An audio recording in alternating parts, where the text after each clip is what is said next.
So I'm using the same finger picking pattern in two completely different songs. The first one's a hard rock song called Dark Horses. And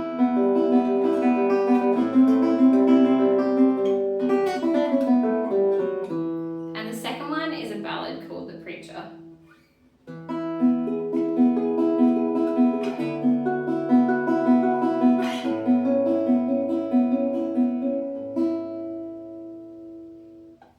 So with any right hand pattern, we need to work on the right hand by itself first. So we're going to put the thumb and the ring finger on the E strings, and then we're going to play the middle on the B and the index on the G. So we've got thumb and ring preparing together, middle, and then index. Really, really slowly. You may also notice I am placing my thumb on the A string. This is to stabilize my hand, and I do it as I'm playing the middle finger. This is kind of crucial to nailing this pattern, having this thumb be an anchor instead of just hanging out in the air. So we have to do that so slowly till we get it. It goes 1 and a 2 and a 3 and a 4 and up. So after you've practiced that a bunch, you can start choosing some chords that you want to put it on. So I would suggest picking 2 chords to move between, and that could be something like A minor and C, or it could be G.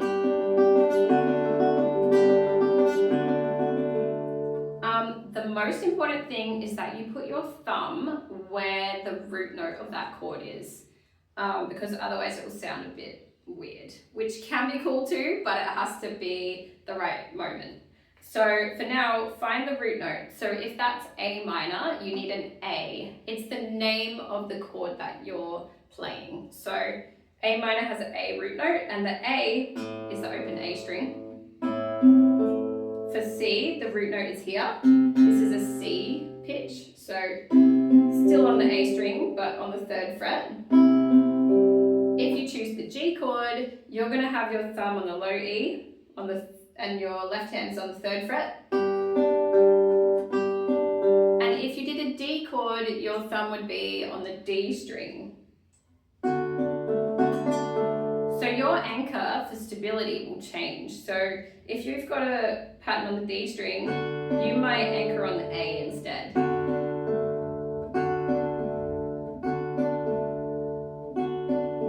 Now, the anchoring thing might feel really difficult at first, so if you're struggling with it, I would just drop it and just do what you can. But in the long term, anchoring can really help with stabilizing your right hand.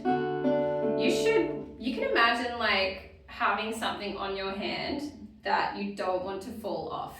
It is at a bit of an angle, so if you put something there, it probably will fall off. But your hand should be so still. We don't want any of this kind of stuff, because that's just going to make you miss the strings, and that's going to make you feel sad. But obviously it's a process to getting it to stay super still.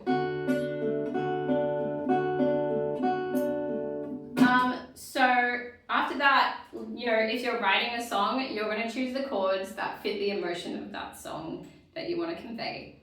And for this pattern can suit so many styles. It's just about picking those chords and the tempo and thinking about how that matches up with your lyrics.